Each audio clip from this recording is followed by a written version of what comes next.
Nerd news. What's new in the world of nerd? Well, Liam, one thing that I found this week, and by this week I mean today, and by today I mean I suddenly realised I needed to find some nerd news, otherwise I'd have nothing. So, Liam, one thing that I found this week is there was a fan film being made for Star Trek called Star Trek Axanar. I think that's pronounced right. I don't know. I don't watch enough of the show to pronounce the things correctly. I mean, it's a made-up word, so can you pronounce it wrong? Yeah, well, because the show would have established how to say it. But anyway, so they're making this film. They did they're doing a Kickstarter. Some bullshit. But to me, already, I'm like, that's a bad idea. Yeah. It's clearly they're going to get in trouble. And so, like, to the surprise of no one, Paramount Pictures and CBS filed a copyright infringement lawsuit against them. No way. Yeah, oh, it's shocking. Yeah. But the fan guys were like, it's fine. We think they're just bluffing us. So what we're going to do is we're just going to say to them, oh, well, can you give us a list of all the copyright infringement we've done? Thinking the lawyers would be like, oh my God, how are we going to do this? And let it slide.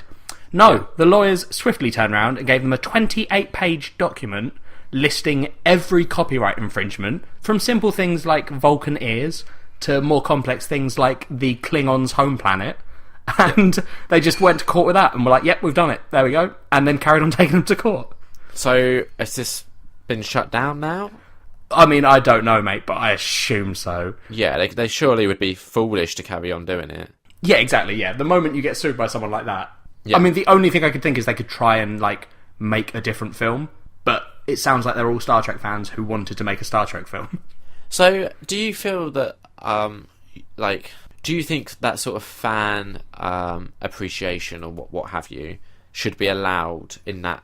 I mean, where do we draw the line? Because I guess there's fan art, right? No, but this is the thing, Liam. This is the thing, right? It's not an extension. The fact that they kickstarted it and we're getting money from people is the issue. So that's where we draw the line. Because I think I don't, the legality behind it I'm not sure about, but I'm pretty positive you could make a short film that you didn't get any funding for, you didn't monetize it in any way, and I'm sure it might still get pulled if you put it on YouTube and they complain, but I don't think they're going to sue you.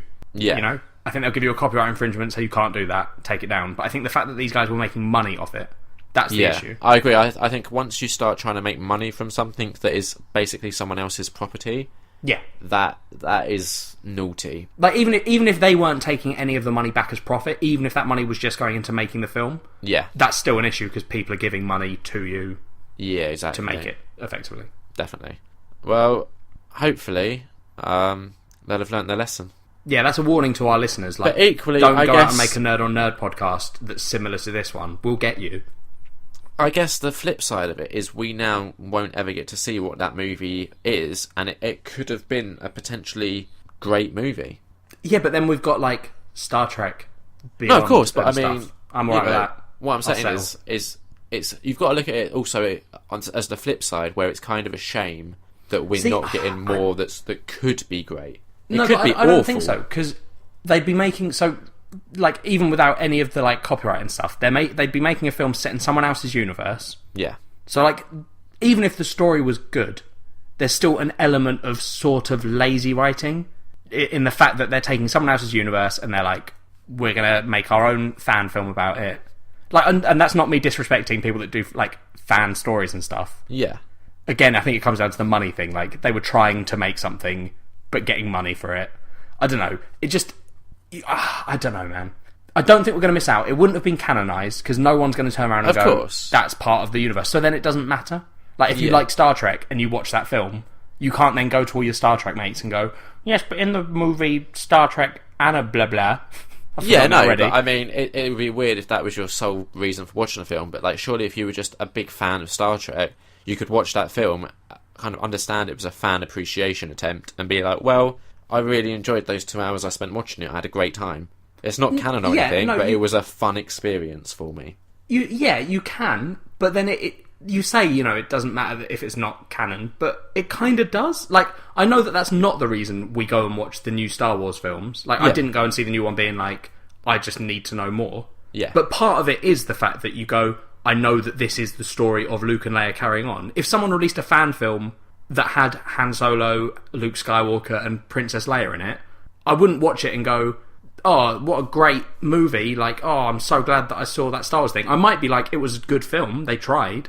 Yeah, but that's what I'm saying. If it was genuinely not... good, equally, I guess this is the other risk, though. If it is genuinely good, let's say someone made a fan film of Star Wars, like they did their own Episode 7, and it was amazing, it was better than what we actually got, there'd be that little kind of tinge of disappointment then, wouldn't there? You'd be like, well, it's a shame that it couldn't have been as good as this fan film. I don't know. I don't know if I agree with you on that one. Well, it's not often that we disagree. No, we're always on the same page. Yeah, pretty much. So what news have you got for me, Liam? There was a new Marvel Civil War trailer, or Captain America Civil War, I guess. Yeah, still not sure about that, but yep. We finally get to see Spider-Man. Yeah. Which is kind of really the only big deal about that trailer, in my opinion. So, what did you think of the Spider-Man costume? Yeah, the costume I thought was a little bit too primary colours. Yeah, it seems too bright, right? And also, I know that like they CGI Spider-Man, that makes sense. Like, even in the other films, but it almost looks like clearly we're going to get other scenes of him in the film. Yeah, you'd hope so. I don't want to judge it fully based on the one snippet of the trailer, but it looks a little bit too CGI. Yeah, as a reveal, I was a little bit underwhelmed by it. Yeah. I mean, I feel like it was meant to be because he does the whole like, oh hello, or whatever. Like the sort of deliberately, it's Peter Parker. He's a teenager. Yeah. I mean, it's all sort of over his head sort of thing. But like, it was a weird choice. Definitely. But I mean, at the end of the day, I didn't need to see that trailer to know that I'm going to the cinema to see the movie. No, exactly. Yeah. So we'll see. I mean, I have high hopes that it'll be entertaining. But I mean, Marvel at the moment I still really feel like they need to stop playing things safe. Well, yeah, I guess. Do you know, like when they do something different, it works. So I'm hoping they'll actually nut up and actually push these characters in a real interesting, different direction. Well, I mean, from that perspective, this is that. Because it's instead of the Marvel everyone's teaming up, this is the Marvel everyone falls out. Yeah, it really should be. And I want to feel repercussions of this movie going forward. Well, other films. Is it the end of what's his face's contract, Robert Downey Jr.? I don't know, but because wasn't that like the big thing? It was his contract was ending, and everyone assumed this would be the death of Iron Man. Yeah, on a personal level, I would be disappointed if this was the last we saw of Robert Downey Jr. Oh yeah, 100%. He's become in the public eye. He is the embodiment of Iron Man and Tony Stark. And I was having this conversation with Kat recently, and we disagreed a little bit. I was saying I would love to see Robert Downey Jr. tackle the Demon in a Bottle Iron Man storyline. Yeah, well, he did a little bit. Not enough. Like, I think what they've done is they've laid the groundwork for us to actually really be able to dig into it in a future instalment. Like, it wouldn't come out of left field. But Kat's opinion was there's no way they'd get Robert Downey Jr. on board with, obviously, his past to bear in mind. But, so there's two things I want to say. I want to see that, and I want to see Iron Man meeting Rocket Raccoon and the dialogue that would ensue from that. I mean, that bit, not so interesting to me. I'm sure it'd be funny. I don't think it's a reason they should keep him on. You know, that's not the main reason. I hope they're not sitting there going, we really want to write him meeting Rocket Raccoon, though. Wouldn't that be dope? Like, it would be good, but I'd really hope that isn't a reason that they consider how they're doing stuff. Yeah, I mean, this is just what I want to see before I know. Can him, you know? But equally, this is my other issue, is if they do kill anyone in Civil War, it's not going to have the impact that they think it will have, because my reaction would just be, I wonder when they'll bring him back. No, but you say that, but the Marvel movie universe hasn't done... We've had this discussion before, and we have. You don't agree with me, but I don't think... I looked it up afterwards, and there was like 15 cases where people died and were brought back. Yeah, but so many of them were like minor characters who died or were brought back for TV shows and shit. It's not been a main character. It's debatable. No, because the Iron Man scene wasn't him dying in Avengers. I mean, it was on the list.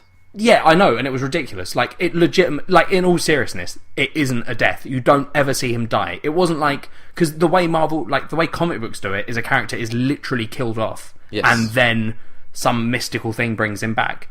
But Iron Man's one was, everyone just goes, oh, he must be dead because he's gone through the portal with a nuke. But it turns out the portal hasn't closed fully and he comes back through. And you're like, that's not an actual death scene. Yeah, that's not him dying. There's then him, once he hits the ground, he's like dead until Hulk roars at him. That's not sort of brings death. him back. I don't think that was him being dead, Liam. It was not clear. It was probably him. I think the logical part of your brain should have gone, if something roaring at him brings him back, he was probably knocked unconscious as opposed to dead. Because I don't know if you've seen in the world, Liam, but when you go to hospital and people are like on their deathbeds, they don't go, we only have one treatment for him, and that is we're going to scream really loudly in his face and hope that he comes back to us. Right, I'm going to blow your mind here, Jack, but I'm not a doctor, so I don't know. You should know how the world works. It's because you've seen 7 movies. Your brain doesn't work right anymore. No, it's not. What do you mean anymore? Fair point. My next bit of nerd news, transitioning beautifully there. Final Fantasy 15, the release date, when they're going to announce the release date of that game, now has a release date. Yeah, that's ridiculous. So on March the 30th, we're going to find out when Final Fantasy 15 is released. Now, this is one of the few RPGs that I'm actually really excited for. I haven't played a Final Fantasy game since Final Fantasy 8, and I was a big fan of both 8 and 7. I spent a lot of hours in my childhood playing them, so I'm excited to jump back into that universe. Yeah. And this is things that movies do sometimes. Movies will do a little trailer to announce when the big trailer's going to come out. I don't like it. No, it's weird. It's just a waste of everyone's time. Yeah, because no one's looking forward to the trailer, and no one's looking forward to the release date of Final Fantasy. Everyone's just looking forward to Final Fantasy. Exactly. So, I'm not. I couldn't care less. I'm not going to get it. That's fair enough. I mean, I have some other really big games to be getting through before that, but yeah, I'm excited, so I'm all on board. That's fair enough. I'm not. Yeah, I'm not going to begrudge you your Final Fantasy. I would hope not. That would be mean. It would be. Yeah, and that's not what we do on this podcast. No, we're super friendly, happy chaps. Yeah, exactly. A lot of people, I think, feel like, maybe especially after listening to the last episode, that we fall out, but we don't. We just understand that the other person is often wrong. Yeah, exactly. We both just go, oh, okay, man, yeah, I accept your point. And then we both, when we turn off the podcast and Skype, we both just go, what a dickhead. Yeah. Doesn't know what he's talking about. We just go, he's clearly wrong. And then we just get on with our lives. Yeah, I guess that's the advantage to having the sort of ego where you just assume you're right all the time, is it doesn't really end friendships, because you just assume they're wrong. And you don't need to make your point. You're like, yeah, whatever. Yeah, well, that's the other issue, is it's really hard to argue with a stupid person. Because they just drag you down to their level and then beat you with experience. The sad thing is that this is what both of us think about each other. So, yes. You're saying this to sort of insult me, but it's also how I feel about you. No, exactly, and I'm aware of that. Yeah. But equally, I also know that I'm right. Yeah, so do I. It's good. So that was that for Nerd News. Yeah. We're doing well on for time this week.